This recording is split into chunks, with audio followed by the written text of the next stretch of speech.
우리 사회 전체를 위협하는 질병, 우울증. 이제는 어른만의 문제가 아닙니다. 청소년은 물론 유아기 아이들까지 우울증의 위험에서 자유롭지 않은데요. 아이들은 자신이 우울한 상태인지조차 모르는 경우가 많아 말이 아닌 행동으로 증상이 나타나고 치료 골든타임을 놓치기 쉽습니다. 이런 작은 변화들은 시간이 지나 등교 거부나 공격성 같은 문제 행동으로 이어질 수 있는데요. 오늘은 유아기 우울증의 초기 신호와 그 원인을 집중적으로 들여다봅니다. 네, 오늘은 부모도 놓치기 쉬운 아이들의 우울증에 대해서 함께 알아보겠습니다. 김세영 대표님 모셨는데요. 안녕하세요. 네, 안녕하세요. 예, 어서 오십시오. 최근에 청소년은 물론이고 유아기 우울증까지 지적되고 있는 사례가 늘고 있다고요? 네, 맞습니다. 문헌들을 살펴보면 보통 11, 12세 초기 청소년기에 품행장애, 비행, 사회적 공포, 우울증 등을 포함한 정서장애가 발생한다고 하는데요.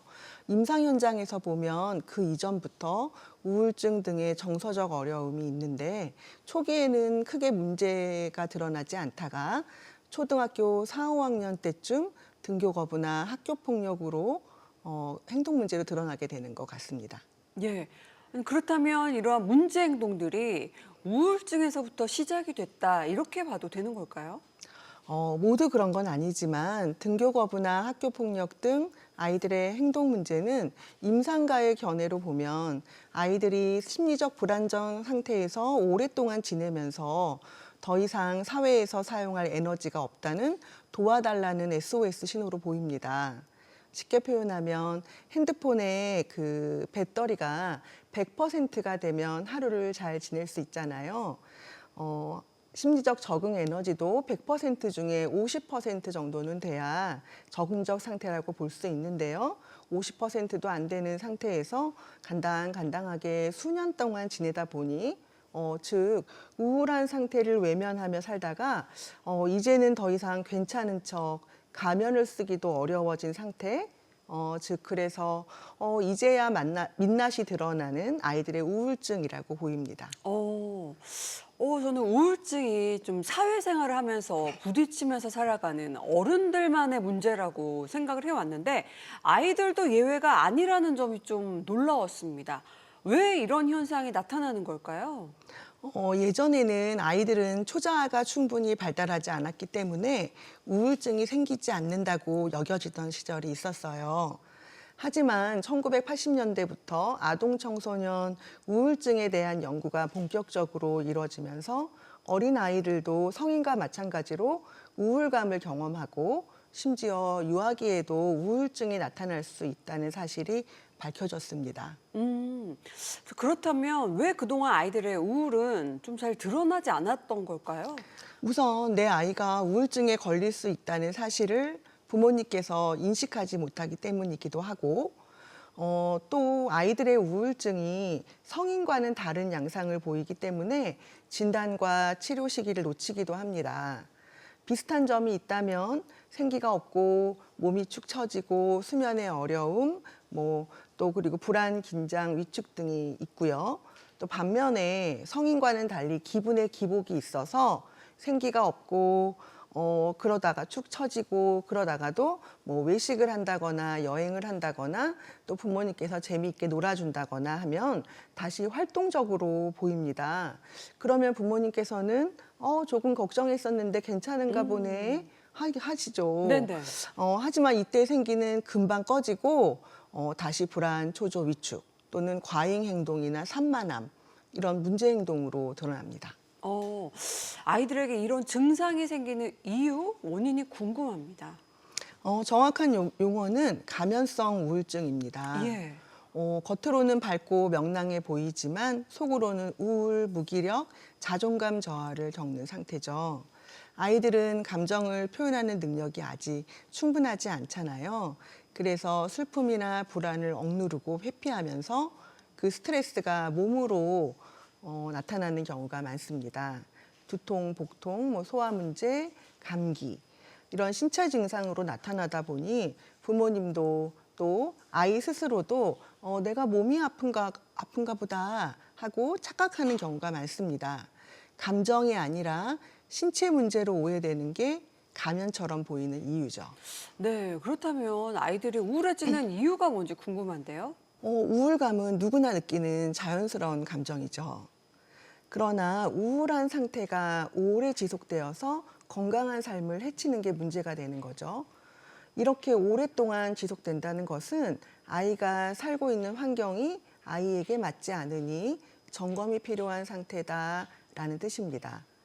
심리학적 용어로는 이상적 자기와 현실적 자기의 차이로 설명할 수 있습니다. 이러한 이상적 자기와 현실의 객관적인 자기의 그 괴리가 커질수록 우울하고 부정적인 행동은 많아집니다. 그런데 여기서 중요한 것은 아이들은 이 우울함과 부정적인 상태를 말이 아닌 행동으로 표현하니까 부모님들께서는 아이의 행동 이면에 숨은 뜻을 잘 관찰하시고 또한 아이의 고유한 장점을 찾아 자기 삶의 궤도를 찾도록 도와주셔야 이 어려움을 극복할 수 있습니다. 아니 그렇다면 이제 아이가 어떤 행동을 보일 때, 우리 아이가 지금 감염성 우울증에 염려가 있다. 이런 생각을 하면서 좀 유의 깊게 관찰을 해야 할지 궁금한데요. 네, 외연화 행동과 내면화 행동으로 구분할 수 있는데요. 외연화 행동은 뭐 갑자기 까불거나 산만하거나 웃음이 과장되거나 몸에 멍이 많이 들 정도로 과격한 행동을 하거나 말이 좀 횡설수설하고 주의 집중이 안 되는 태도 등이 나타납니다.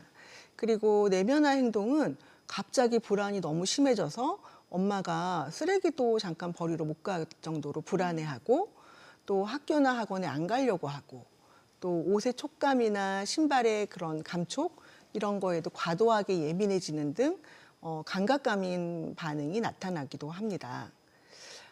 그러나 우리 인간은 경험을 통해서 계속 변하고 성장하는 그런 생명체죠. 그리고 우리의 뇌는 가소성이 있어서 새롭고 좋은 경험을 하면 새롭게 재건되는 특성이 있어요. 그래서 아이가 이런저런 부적응 행동을 보이면 지적하고 혼내시기보다 그 원인을 찾아서 빨리 도움을 주시면, 즉 초기에 도움을 빨리 주시면 다시 건강하게 잘 성장할 수 있습니다. 좀 우리 아이의 어떤 변화에 대해서 좀 관심을 갖고 대화를 잘해보는 게 참 중요할 것 같다는 생각이 드는데, 자, 아이의 이런 뭐 감염성 우울증이 확인이 됐다. 그럼 치료가 좀 어떤 방식으로 진행이 되는지 궁금한데요. 네, 상담과 심리치료도 오랫동안 발전해 오면서 그 효과성을 인정받은 근거 기반 치료들이 많이 있습니다.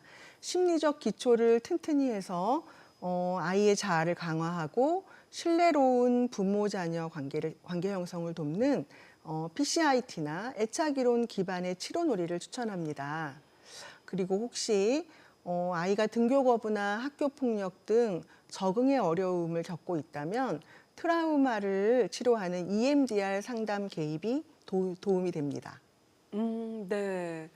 자, 무엇보다 우리 아이가 행복하게 잘 지내는 거 모든 부모의 바람일 텐데, 자, 끝으로 아이의 정서 안정을 고민하고 계시는 부모님들이 지금 계시다면 그분들께 전하고 싶은 메시지가 있을까요? 네, 요즘 부모님들께서는 친구 같은 부모가 되는 게 모토인 것 같아요. 그래서 아이에게 친절해야 한다고 생각하셔서 훈육을 잘 못하시더라고요. 그런데 좋은 부모는 크고 강한 상위손과 또 친절한 하위손, 그리고 언제 크고 강한 손을 사용할지 또 언제 친절한 손을 사용할지 아는 가운데 지혜가 있어야 해요. 네네. 이 상위손이 아이의 안전기지가 되고 예. 또 이 하위손은 아이의 안식처 기능을 하게 되는 것이죠. 생각해 보세요. 내가 어린 아이라면 크고 강하고 지혜롭고 친절한 성인이 내 부모님이라면 얼마나 안전하고 행복하겠어요. 그래서 좋은 부모님은 사랑 플러스 필요한 훈육을 잘 하실 수 있는 분입니다. 그 품 안에서 아이가 정서적 안정을 이룰 수 있죠. 좀 더 자세한 내용이 궁금하시다면 관련 책을 찾아보시는 걸 추천드립니다. 예. 아이에 있어서 좀 든든한 땅과 같은 존재이자 지붕과도 같은 존재가 되어주는 게 또 부모의 역할이 아닌가 이런 생각도 들어보네요. 자, 지금까지 김세영 대표님과 아이의 우울증 신호와 또 부모의 역할에 대해서 이야기 함께 나눠봤습니다. 고맙습니다. 네.